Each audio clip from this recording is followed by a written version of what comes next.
trying to consistently improve our emotional intelligence, we will not be as productive as the people that we respect. Mainly because most of the things that actually impact our life have to do a lot with people, with ourselves, and also the people that we surround ourselves with and inevitably influence.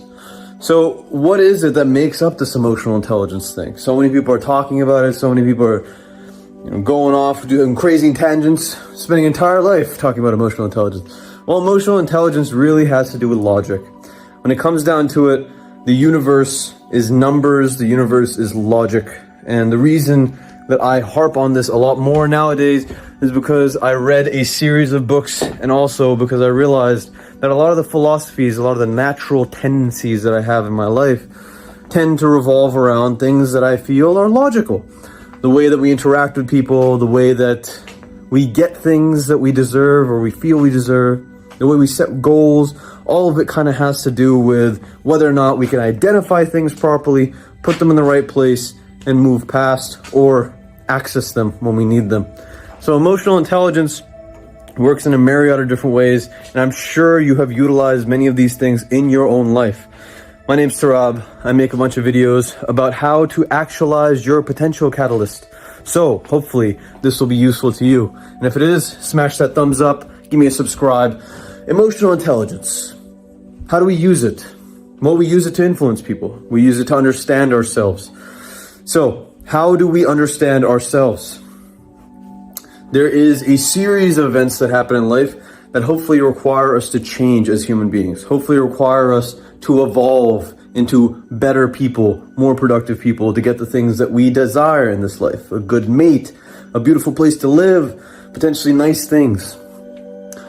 Understanding ourselves, understanding yourself, is going to be a long, long road. And the way that I often see my own life is it's a perpetual understanding, that there are different stages where I'm going to come across something that might be counterintuitive to how I approach life, and I have to integrate that thing because it is required for me to get past a certain emotional block.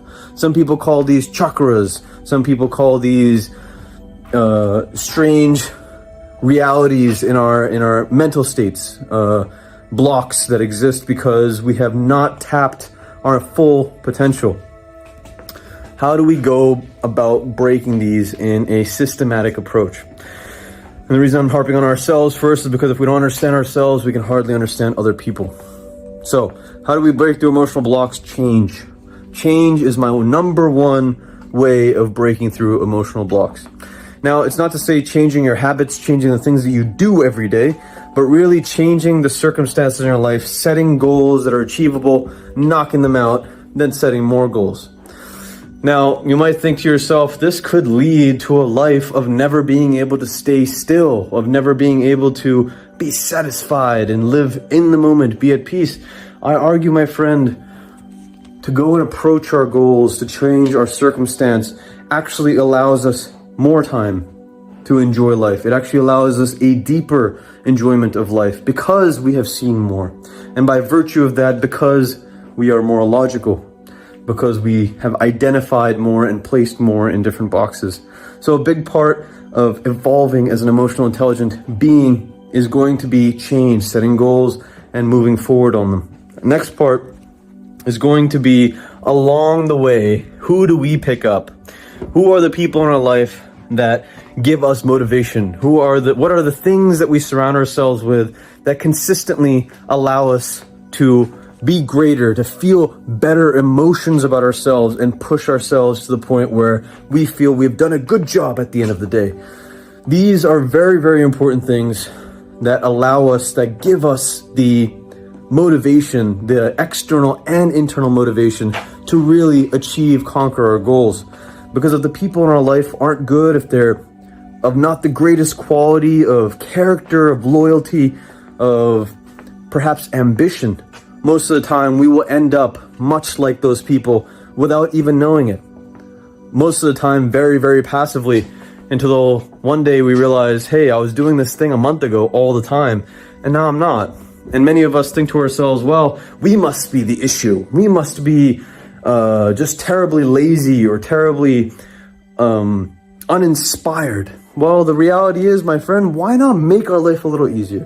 Why not change our people in our lives that influence us all the time so that we passively become the people that we want to become? Now, people are a part of our environment. You have heard this. 5 people you spend the most time with, they're going to be the people that you're like in a lot of ways, in all of their goods and all of their bads. So choose wisely. Very, very important. However, the inanimate environment that you're in also affects the way that you think.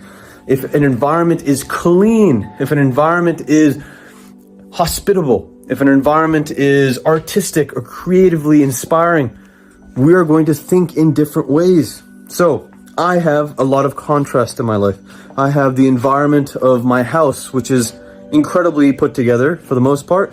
There is hardly ever anything out of place, and things tend to get done in a pretty systematic manner. Then I have my art studio. I have my creative space where I can be a little bit more chaotic, where I look at things and think to myself, hey, I don't really have the time to put that probably in the spot that it belongs. So you know what? I'll leave it there for the sake of my inspiration and for the sake of productivity.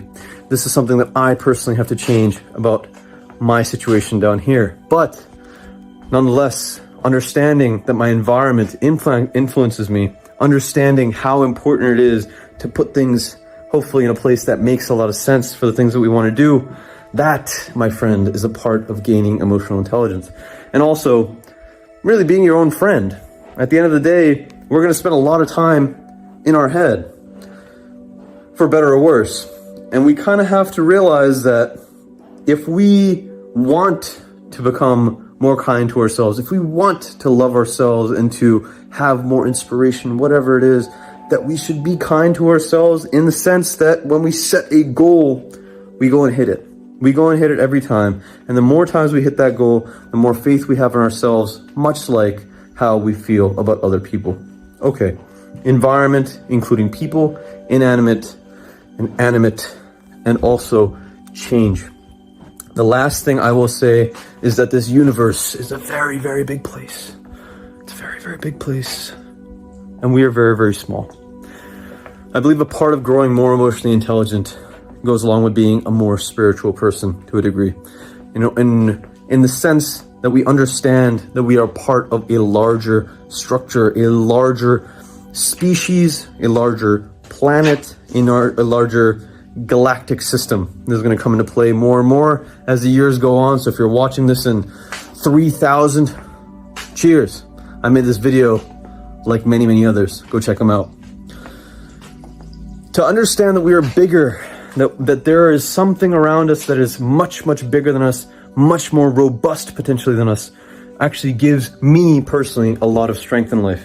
In order to get away from my thoughts, in order to see my life as it actually is, be more logical, I must get away from this brain from time to time. That for many people that is mindfulness, for many people that is meditation, spirituality, religion, whatever you call it. I think it is very, very important to have something in your life that grounds you. And I personally use nature, transcendental meditation. Now, I haven't done it in a little while because I've been so busy finding excuses not to do it, but I will go tomorrow. And guess what?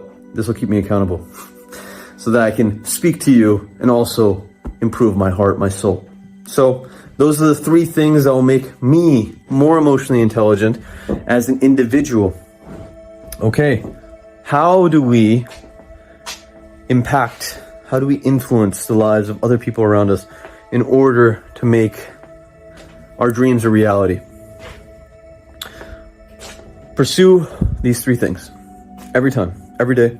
Make yourself as awesome as you can in your own brain by doing the things that you say you're going to do, by doing the things that you feel you should do.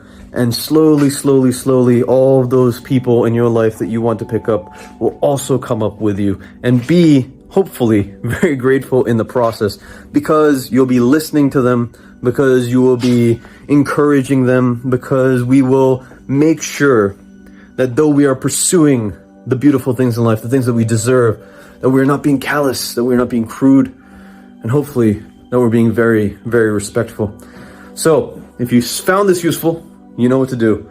Support me in any way you can. Share this video with someone. Expand it for me.